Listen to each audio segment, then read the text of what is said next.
Hello, good morning guys. അപ്പോൾ കുഞ്ഞ് ഉറങ്ങുകയായിരുന്നു. 2 മാസം കഴിഞ്ഞേ ഉള്ളൂ കുഞ്ഞിന്. അപ്പോൾ കുഞ്ഞിനെ ഉറങ്ങി കിടത്തിയിട്ട് വേണം എനിക്ക് വീട്ടിലെ ജോലികളൊക്കെ ചെയ്യാൻ.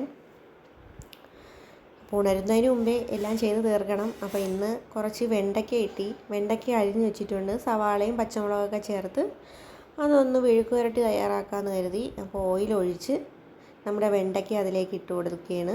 സവാളയും പച്ചമുളകും കൂടെ ഇട്ട് നന്നായിട്ടൊന്ന് ഇളക്കി കൊടുക്കണം.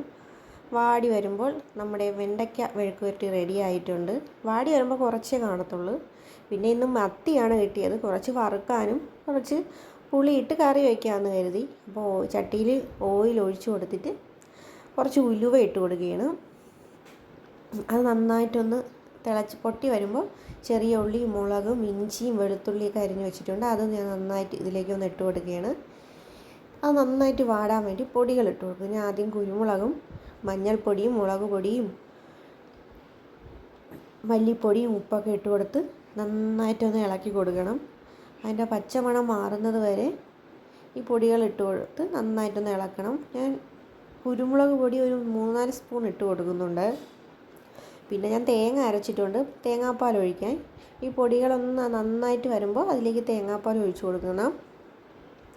പിന്നെ ആവശ്യത്തിന് ഉപ്പ് ഒഴിച്ചു കൊടുത്ത് അത് നന്നായിട്ടൊന്ന് ഇളക്കി കൊടുക്കണം. എന്നിട്ട് മീനെടുത്തിടണം. ഈ അരപ്പ് ഇതിലേക്ക് പിടിക്കണം. ചെറിയ രീതിയിലൊക്കെ ഒന്ന് ഇളക്കി കൊടുത്താൽ മതി. പിന്നെ ബാക്കി വന്ന തേങ്ങാപ്പാലും കുറച്ച് പുളിവെള്ളവും കൂടെ ഒഴിച്ച് നമ്മുടെ കറി അവിടെ നിന്ന് വറ്റിക്കോളും. പിന്നെ അതിനിടയ്ക്ക് ഞാൻ മോരും തയ്യാറാക്കി. അപ്പോൾ നമ്മുടെ മത്തിക്കറി റെഡി ആയിട്ടുണ്ട്. കുറച്ച് വറുക്കുകയും ചെയ്തു. ഇതൊക്കെയാണ് ഇന്നത്തെ വിശേഷങ്ങൾ.